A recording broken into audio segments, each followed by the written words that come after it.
Good morning, good afternoon, good evening. I don't know when you listen to this sort of thing.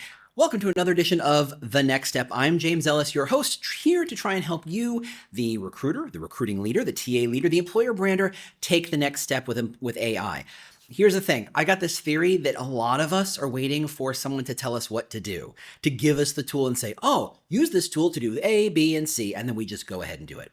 I'm going to tell you right now, one, you're going to wait a long time because your company does not have the money for that sort of thing. They're not going to invest a lot of money anytime soon to kind of leverage those AI tools. Two, those AI tools are already out there at $20 a month, depending on what you're using. So you need to get serious about it because when you embrace AI, you realize there's so much opportunity for you to do way, way, way better work. You know, the kind of work that your boss and your boss's boss will notice. And that's what we want. This episode, as all episodes are, brought to you by Employer Brand Labs. That's me, that's my company. So if you want to learn more about AI, you want to learn more about how you can leverage AI to do better research, the kind of research that gives you better employer brands, check out employerbrandlabs.com. And I've got some upcoming news and stuff happening, so I'll let y'all know. So if you haven't subscribed to the newsletter, do so down here. I'll put a link down here, and it's in the show notes, or just subscribe on YouTube. Yeah, YouTube, wherever you get it.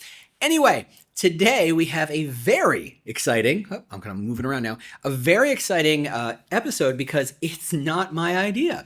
This is from Jason Crowell, who, Jason and I have been friends for probably longer than either of us care to admit. We are both long in the tooth, as it were.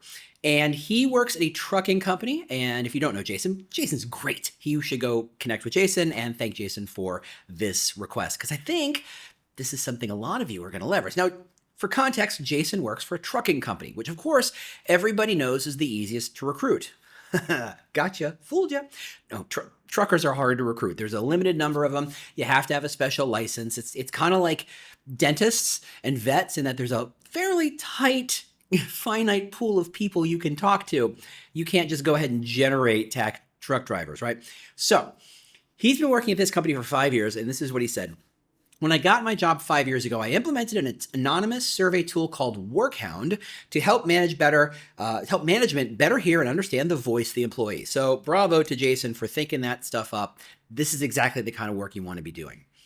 The weekly cadence is on Monday. We text a prompt to all the drivers and we ask, how's your equipment, or how you feel supported at work, or how is communication with your dispatcher, something simple, something general. And the prompts always rotate. This is a great kind of pulse kind of, survey. It's not a big long one, but it's a, hey, is there anything we can do to help kind of situation and to collect a lot of information. To respond, they rate the job satisfaction from 1 to 10, and then we ask why, and they can answer anything they want in prose, so we can collect all that stuff. He's got 5 years of this data, and he's like, I'm standing on all this data, and I don't know what to do with it. And you know what? We're going to play with it. Now, he didn't give me the whole 5 years worth of data because he doesn't want to get fired, and I don't want him to get fired. So he did send me an anonymized sample of some data. It's only 13 lines of data, and I played with it.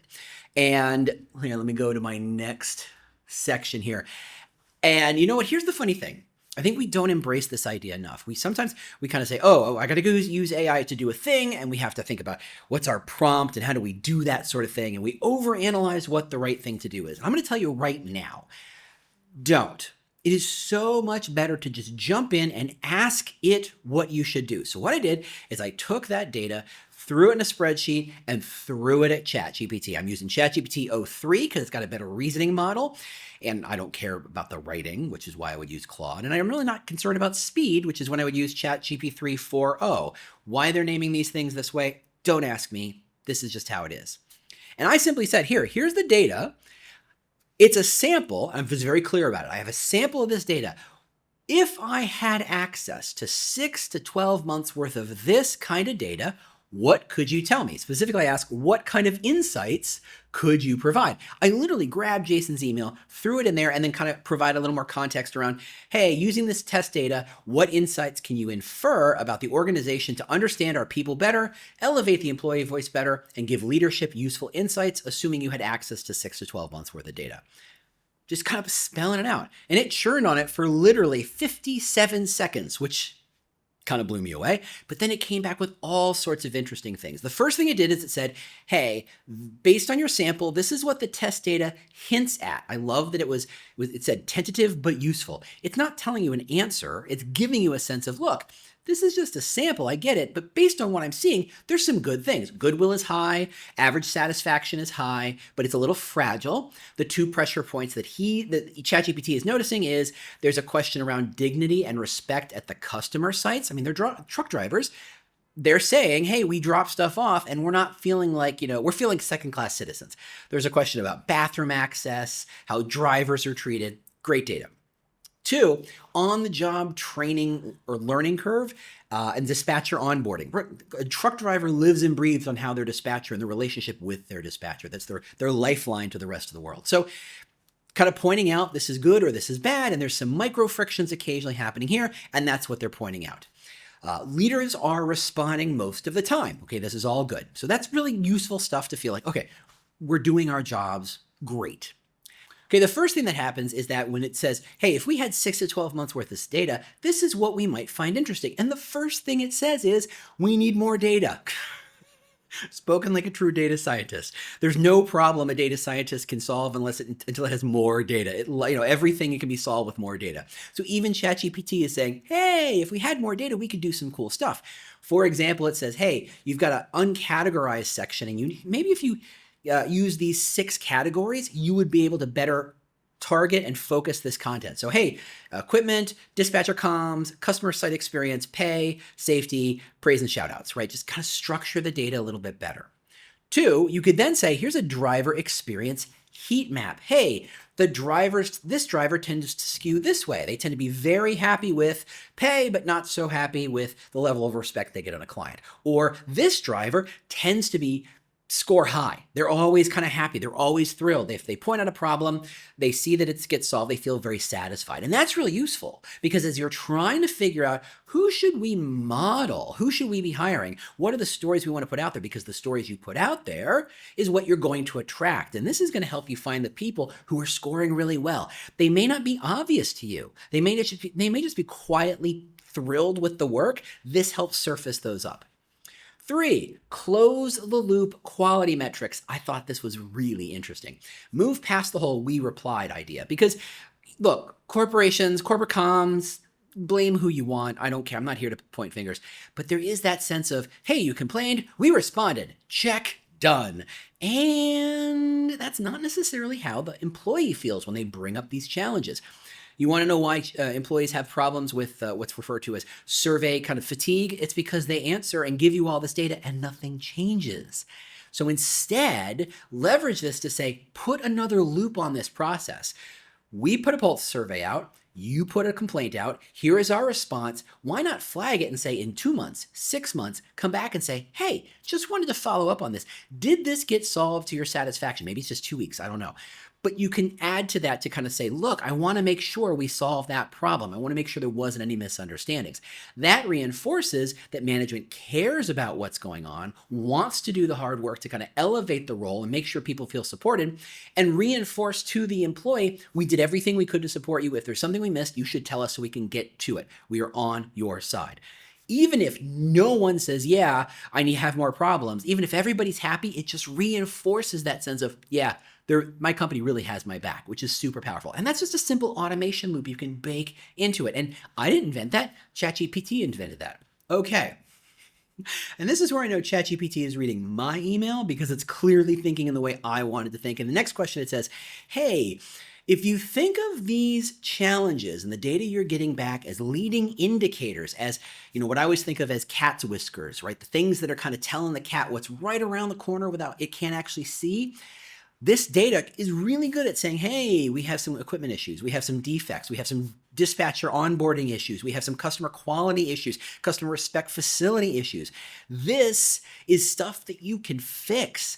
In a world of truck drivers where there's all these different clients and all these different people and all these different sets of equipment, this is how you start to pinpoint where you should put your energy, what you should fix, because then you tie it back to, hey, if you see equipment defects through this survey and you flip it very quickly, that you run it through the shop and fix it and take care of it, you can actually show you're limiting the number of breakdowns or downtimes to finance and ops.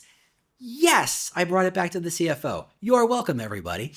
This is how you leverage that data. Say, this is the real boots on the ground stuff to say what's going on.